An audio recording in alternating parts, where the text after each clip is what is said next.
Gotta love Sundays. That's my last one.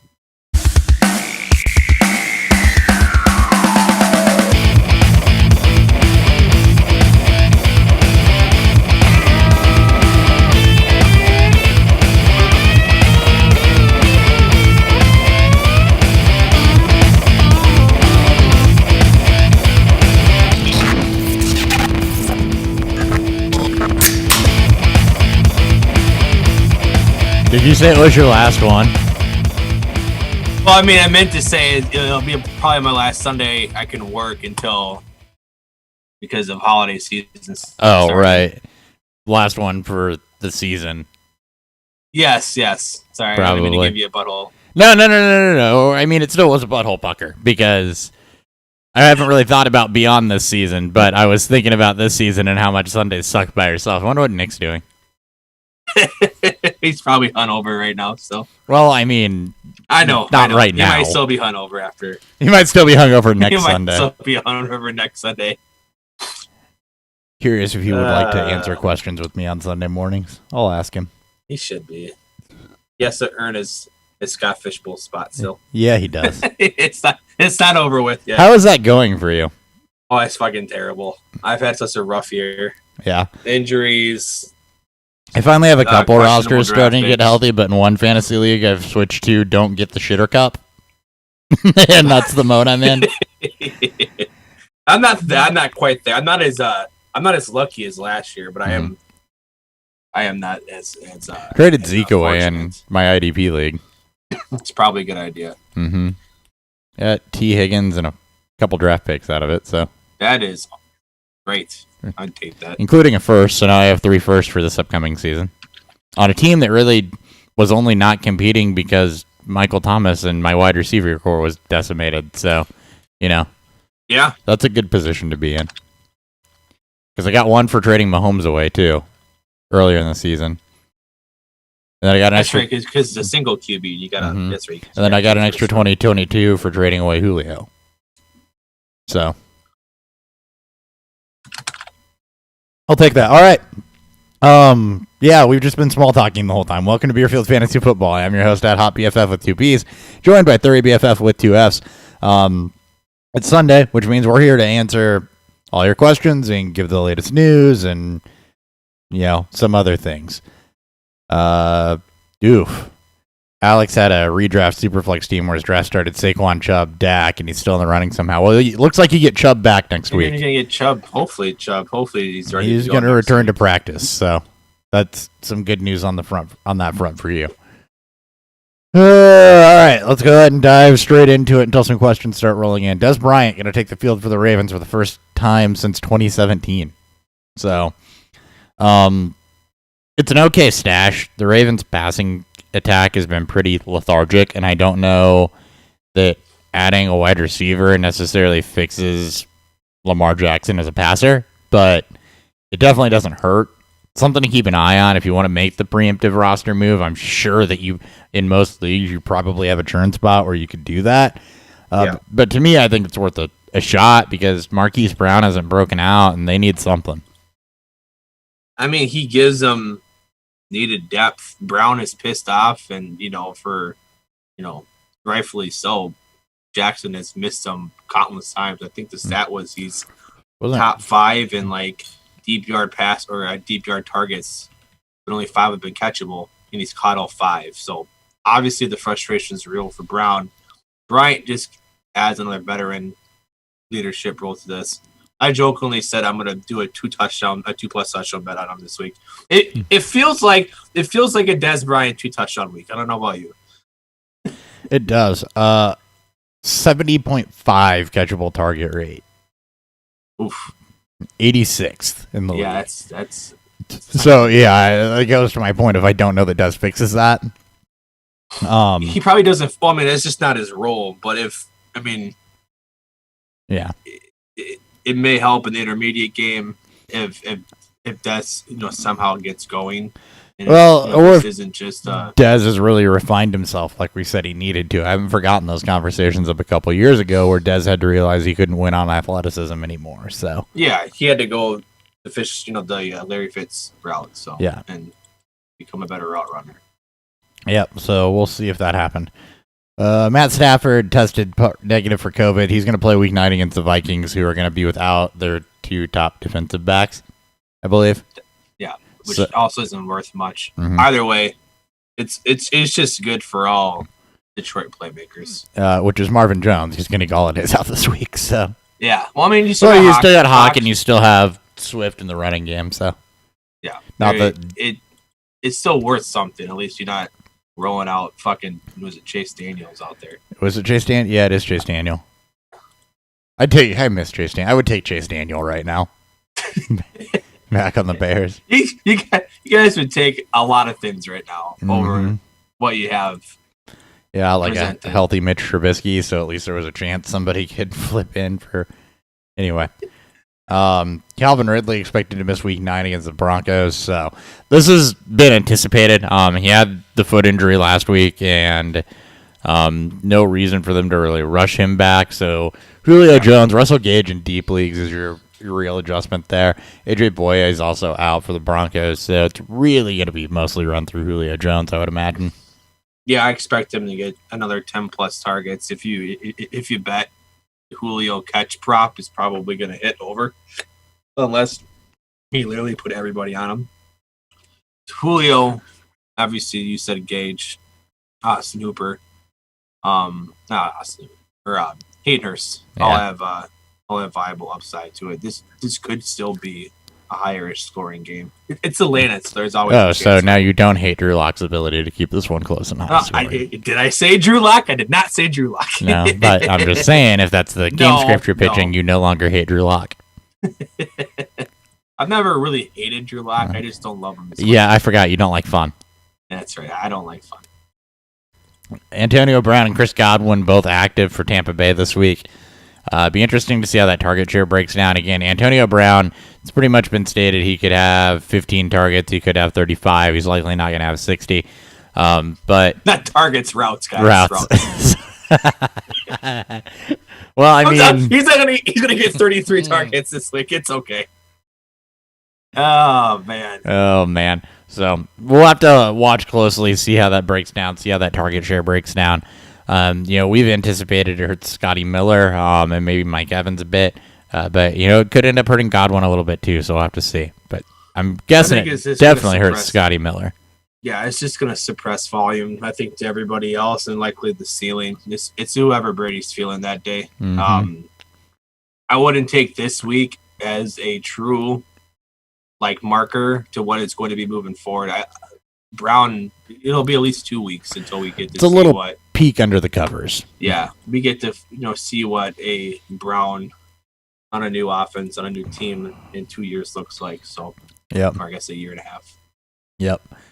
Michael Thomas is expected to make his return this week against Tampa Bay. So, all of a sudden, I like the over in that game because Michael Thomas does things for the Saints offense that not a lot of wide receivers do for other offenses. It's just a completely... He runs elite slant routes. He does. The slant boy is good. Just a completely different ball game, though, when you get Michael Thomas involved. So, a lot more... It just feels like the Saints get a lot more depth with him there. Oh, yeah. Not depth of targets, but... No, because they lose that. Yeah. And then it just helps everybody else around him too. All right. Let Trick one just run his vertical routes and let Sanders kind of play the number 2 role, and it kind of lets everybody, I guess, fall back into what their roles were before Thomas got hurt. Sure. Zeke Elliott either will or won't play in Week 9, depending on which report you want to believe. Most recent report was from Ian Rappaport this morning that he has a good chance to play in Week 9, but the Cowboys activated somebody from their practice squad, and there are reports that he's not going to play Week 9 coming out late yesterday. So basically settling out right now on he either is or is not going to play in Week 9. So we'll keep an eye on that for you. I wouldn't even play him. Just a horrible matchup at the decimated offensive line of Dallas. So if you want to get cute and try to ride out what Baltimore did against them last week, sure, but I don't foresee Cooper Rush and that offense scaring the Pittsburgh run defense. So sure thing. Philip Lindsay or Jonathan Taylor? Alex wants to know. Half point. I like Philip Lindsay. Yeah, I also like Philip Lindsay. Not a great matchup for the Colts against the Ravens. I think that Atlanta's a softer matchup, and they both figured a split with what we saw last week with how the Colts utilize their backfield. So yeah, I like Lindsay a little bit more. Yeah, I'm with Lindsay here. Yeah, me too. All right. Aw. Actually, she's still asleep. Is she? Yeah. Didn't sleep well last night, pregnancy and discomfort and stuff. Josh Jacobs has been cleared to play after battling illness and a knee injury this week, so he's good to go. They get the Chargers, so yay. Damian Harris officially questionable headed into Monday night. However, he did get a week of limited practice in. He's expected to be good to play in that high school football game. He'll undoubtedly be one of the best players on the field. So, Julian Edelman missing again too. So Jacoby Myers is a good note in that game. Jamison Crowder is active. So there you go. Yay. Crowder and Perriman both. But Sam Darnold is not. He's going to miss Monday night's game. He's doubtful. Joe Flacco going to start, so that should kill your love for anything Jets. Just when you think it could get a little better for them, it doesn't. It doesn't. Yeah, when I said I thought the Jets had a chance to, cover or maybe outright win this week, Joe Flacco started. So there you go. Forget that take happened on Monday. Rewind. Seahawks have promoted Alex Collins from the practice squad as they will be without both Chris Carson and Carlos Hyde this week. DJ Dallas should get the majority of the work, but Collins has familiarity with Pete Carroll's system, familiarity with the offense, and is probably going to plug in immediately in some short yardage situations. Yeah, I expect them to probably take more snaps than we all want. I do expect DJ to still take the majority of the receiving work here, as as evident of last week where Travis Homer, I think, had like one touch. He did. Yep. It was pretty bad. Yep, he was pretty much invisible. Yep. Garrett Gilbert going to start week 9 for Dallas. He was in the XFL when he was last seen. So one of the top 3 probably quarterbacks in that league. He was behind Ta'amu and PJ Walker. So some NFL experience, but he will get the start over Cooper Rush. So take that for what it's worth. He's not a mobile guy. He's still probably going to get just his ass blown up, but he should be a bit quicker at his reads than what Ben DiNucci was. Yeah. I mean, just, for this game is kind of, see how they want to utilize the offense with him behind the helm. If it's more short work, or they're going to try to let him throw deep or anything. I know it's against Pittsburgh, so good luck. But I'd expect a bit more intermediate work out of it. I'd expect Dalton Schultz, Zeke if he's healthy, Pollard if he's not. Maybe a bit more Gallup in the intermediate game.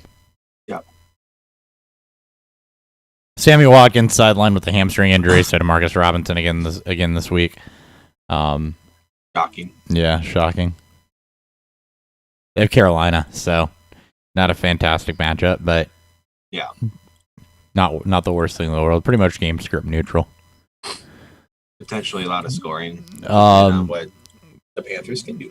More of a next week note than a this week note. Brandon Ayuk, Deebo Samuel, Trent Williams, and Kendrick Bourne all activated from the COVID list for the 49ers, so they got their offense back. Not a this week note, though. Yeah. Brian Edwards going to make his return this week to the Raiders lineup. Yay. So, yay. More people to spread the ball around, too. Cut into Nelson Aguilar's work. Yeah. Alex wants to know Mecole Hardman or Jamison Crowder. If it was Darnold playing, I'd feel more comfortable saying Crowder. Yeah, I would too. Then with Hardman, you get a week of Hardman getting work, a week of Robinson getting work.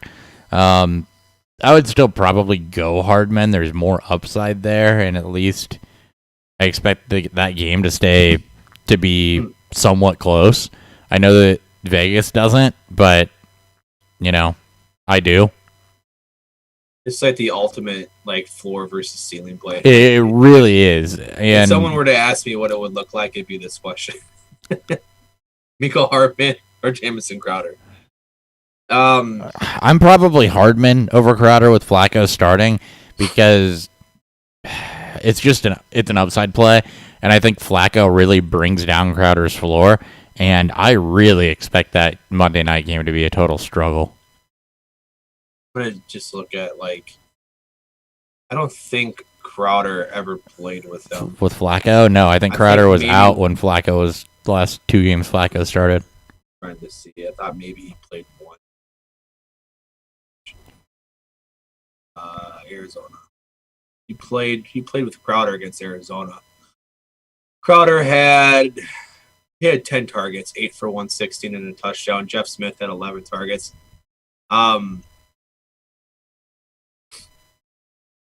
I probably still go with Crowder. I do think that Hardman has the higher upside with it, or just has a higher upside. I mean, that's his calling card. But you could literally get one catch for 12 yards, and that's it. Yeah. Also depends on your matchup too. This is another one of those things where you analyze your opponent and figure out what you need. Are you projected at the start to need a boom, or are you just projected to not need to shit the bed? So yeah. I mean, the Cardinals' defense, I think the Patriots got back Gilmore. I don't remember seeing that he's still out. I did not see that he was still out now. Okay, so that, I mean, just like with what Chris said, it's against Ryan in our Dynasty League. Oh, okay, well, in that case. deep league, two tight end, it was one tight end, 2 super flex, tight end premium. Here, let me just do you a favor and tell you what I do since it's in our league. Ryan's listening. Pulled up right now. I'm completely okay with giving somebody advice to beat him. One tight end, that's what it is. We are one tight end. Let's see. 2 flex. Gotta find this. Oh, I'll pull up.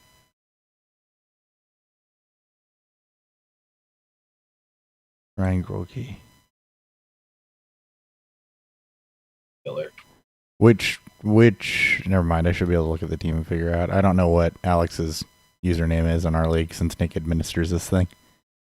Stupid freaking Nick. Yeah. Nope. It's...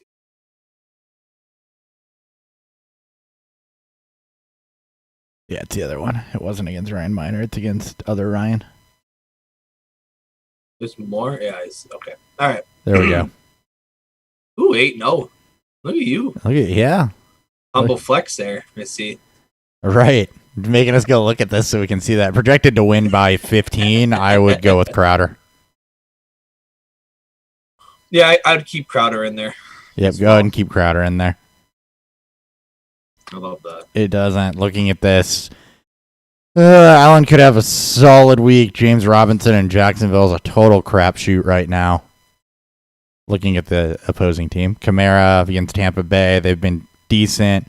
Patrick should be good. DJ Moore against David Moore. Nope. Yeah, you're okay. Keep Crowder in. Remember, to anybody that is part of the Dynasty League, you are also welcome to show up and ask for advice against your opponent, especially if it's Dan or I. If you need advice to beat me in this league, I don't know what to tell you. Yeah. I mean, I won last week, despite my best efforts. You know what my favorite thing is? You know what my favorite thing is with a couple of my Dynasty Leagues, Dan? Jake Luton actually gives me 2 starting quarterbacks. I'm running out Jake Luton and Joe Flacco in a league. That's incredible. In the Super Friends League. Because I actually have 2 starting quarterbacks in both of my Super Flex leagues now. I was slated to have Darnold back in our listener league, and then with Baker. I was slated to have both Baker and Darnold back in our Dynasty, and I'm done. I'm no quarterback now. I preemptively grabbed Luton when they started talking about benching Minshew. In every place I had Minshew, so. But I'm also trying to lose, so I mean, it doesn't really. Yeah, okay. I am too, but I'm still trying to lose, without inadvertently tanking. So I mean, I'm not trying to. I don't need to be all proactive about it. Anyway, Philip Lindsay is technically questionable, but it's only because a probable tag doesn't exist. Kenyon Drake going to miss week 9 with an ankle injury. Puts Chase Edmonds into the starting role. Start Chase Edmonds with confidence.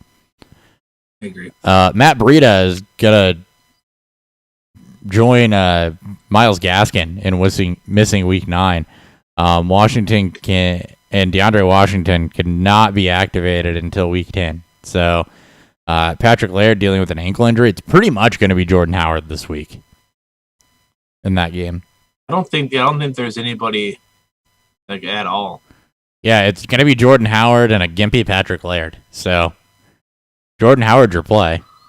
Oh, it might be gross. Yeah. I go back to Cardinals. If we're going to make the Dolphins one-dimensional with the rookie quarterback who wasn't needed last week. Yeah. You'll really see what he's got this week. Luke wants to know, did I win this trade? I got Joe Mixon and DJ Moore traded away. Raheem Mostert, Mike Davis, and Tyler Boyd. Yeah, that's a huge win for me. That's another humble break win. Yeah, it's a huge win. I don't know if that's redraft or dynasty. Either way, that's a win. If that's dynasty, that's a dynasty. Massive win. That's dynasty. You just robbed the man. Right. No, that is a huge one. Devonta Freeman going to miss Week 9 against Washington, so Wayne Gallman again is your start there. T.Y. Hilton going to miss Week 9 against the Ravens. That moves nothing for me because screw the Colts wide receivers. Yeah, pretty much. We already talked about Holton Hill and Cam Dantzler missing for the Vikings. Tim Patrick expected to play this week against the Falcons. He's automatically a start. With Sutton out, Patrick has been the wide receiver 1 there. It has not been Jerry Jeudy. And him being back and against a Falcons offense that even without Calvin Ridley is still relatively high-powered is something I want part of. Boom. Light show for Drew Lock, baby. Here we go. Yep. You get to see fun, Dan. More questions. Half peeper Luke wants to know Cole Beasley, Jared Jeudy, or DJ Moore. DJ Moore? It should be. Yeah, they're playing KC. Playing KC. And DJ Moore. It's DJ Moore. DJ Moore. I like Cole Beasley. Cole Beasley's been good for me this year. I got him in a few leagues, but DJ Moore higher upside, almost similar for. Yeah, if they don't get him going again in the fucking fourth quarter, I think we'll be fine. As long as they get him going at some point, right? And again, it's against KC. Look, I hate saying it, but even if they do end up in garbage time, that's where DJ Moore made his hay last week. Cole Beasley has been solid, but he doesn't quite have the same upside in, equally what should be offensive-minded, passing-minded game scripts. Ruggs, Chark, Jeudy, Lindsey, pick 2 half PPR for Alex. I mean, if the rumors are true and they want to air it out more with Lutton at quarterback for Jacksonville, Chark should be the heavy targeted guy. Minshew showed this year, and I think at times last year, that he likes to spread the football out. We don't know what we're going to get with Lutton. So I think for sure Phillip Lindsay, yeah, and I get the case for Jeudy, but Tim Patrick's outperformed him this year when they both went on the field. Yeah, so the toss-up there is between Ruggs and Chark. And give me... Ruggs is literally all he is big play. I think he's averaging like almost 30 yards a catch. Yeah, that's his role. And while, Cleveland is not. Who the Raiders get this week? Chargers, I think. Chargers. So. Yeah, I like Chargers. Chargers secondary has been decent, even though the pass rush has not been fantastic this year. So, Raiders are going to be without their left tackle as well, though. So. I'm leaning towards DJ Chark there. It's DJ Chark and Phillip Lindsay for me. Yeah, I'm in the same way. I don't love it per se, but I feel more comfortable with Chark than Ruggs. Zach Moss or Amari Cooper from Luke. Some insane league for half point for Luke. This one's close. How far Amari Cooper has fallen. No shit. God, remember when Dallas? Remember when it was play all the Dallas playmakers? Yeah, I miss those days. Probably Zach Moss. Okay, so this one's full PPR. I think I'd still go Cooper. He's the one that's going to get a lot of the short area work if they do pass. Between him and Lamb and Schultz, it's hard for me to just tell him. Just to tell a quarterback to go away from Cooper. I do expect Cooper to get the Joe Hayden treatment. So if there's a game where Cooper's going to get 3 targets and a catch, it'd be this one. It's just a much worse matchup. I think you're at least getting a touchdown out of Zach Moss. Who's Buffalo playing? Seattle. Ooh. Yeah, I mean, he's got the floor. I mean, yeah, I think I'd go with Moss. I'm going Moss. He's a better pass catcher than Singletary, so he should be able to stay in the game. Right, he should. They're both about equal. And he should be. He's getting all the goal line work, too. The thing with Cooper, even in the short game, is one, you're right, he probably gets the Hayden treatment, but Gallup is an excellent route runner as well. And if they want to go away from Joe Hayden, that's where they're going. So, well, between him and Lamb, we don't know how the Tigers are going to shape out with their third quarterback, or I guess with their fourth quarterback playing this year. So even more of a reason to steer away from it. Yeah. So in this game, think of it this way, Luke. You can play Zach Moss with some confidence after what he's shown the last couple of weeks. If Cooper does go off, yes, it will suck if you have him on your bench.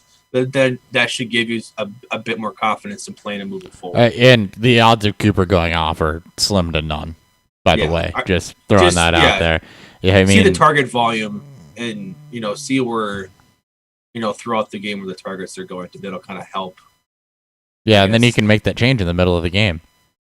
I'm not saying you're this talking week. about future. Yeah, no, Zach Moss. Yeah, full PPR need 2. CH, Cook, Jonathan Taylor, and Juju. Oof. Well, not Jonathan Taylor. God, that hurts to say. Probably not Juju, given the way that game script should go. I like Cooks. I do. Houston's defense has been bad, and even though we don't know what we're getting out of Lutton, at least, there's a chance. Yeah, maybe Jacksonville keeps it close. And if they're going to blow out somebody, I don't think David Johnson's going to be the reason why they blow people out. So yeah, it's CH and Cooks for me. Yeah. I don't love Clyde as much. Bell took a bit more away than I think people were expecting. Yeah, but I still like him more than Taylor and Juju's game script, which I think goes very, very Steelers up run heavy. It could. So. Juju and CH are about the same for me. I'm not going to say that Clyde's going to get game scripted out, but if Bell's going to continue to take more and more work from him.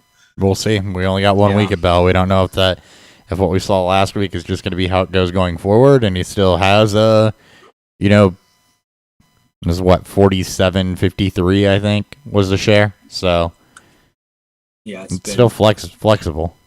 Yeah, I'm not saying that Clyde's completely dead, but that's why he was leaning. Hopefully my Cooks for Chubb offer gets accepted before 1. Yeah. Yeah. All right.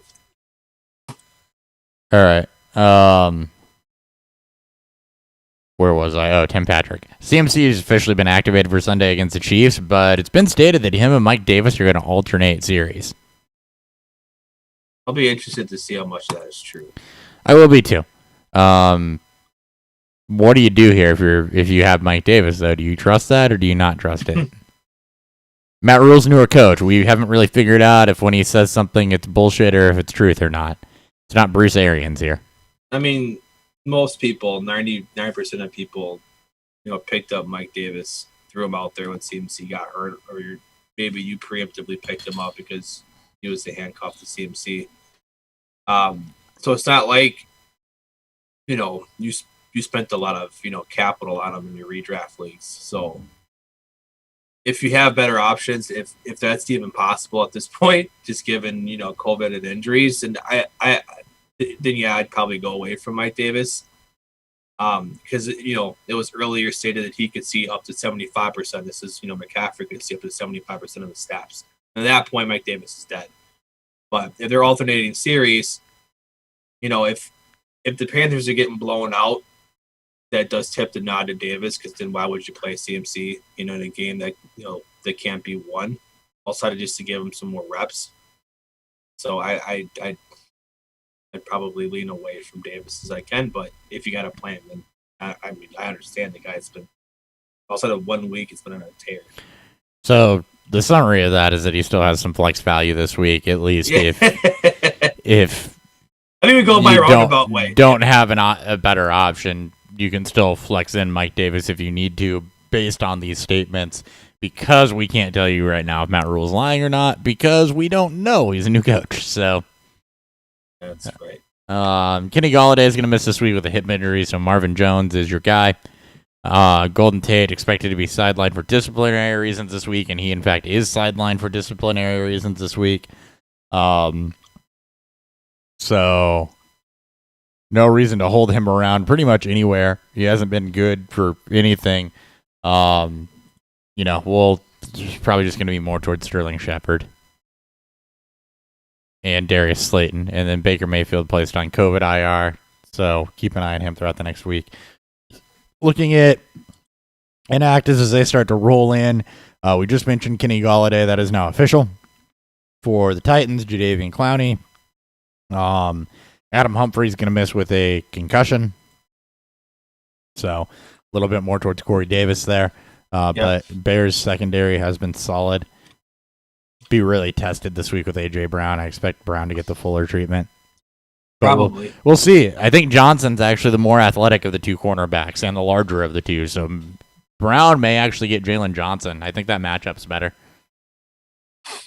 Which it's a rookie. So, I mean, yeah, I kind of like A.J. Brown this week. But I do think the Bears will put Jalen Johnson on him because he's the larger, more athletic cornerback. It's good. That's one thing to look out for. Yep. I mean, it's not like you're going to bench. You're not benching either him. way. So no, and Corey Davis just gets a little bit more volume towards him and Jonnu without Humphreys, especially Jonnu. Yeah, we hope Jonnu gets more volume. Fuck, man. Phillip Lindsay is active week 9 against the Falcons, which we expected. Mark Ingram going to miss again this week, so same thing as in previous week. J.K. Dobbins really starting to cut into that, but Gus Edwards will be, early down back again. I have a little more confidence in Dobbins, just given what he was able to show against a really good stout defense in Pittsburgh. So we'll see if this is the bounce back week for Baltimore, and hopefully, Jackson doesn't have a bajillion turnovers here. Yep. Calvin Ridley officially inactive, as is Ito Smith. So Brian Hill's firmly a backup, I guess. Chris Carson inactive. That was expected. Isaiah Coulter inactive. Woohoo! Quick, who does Isaiah Coulter play for, Dan? Houston. Oh, good. Are you looking at Roto World with me? Maybe.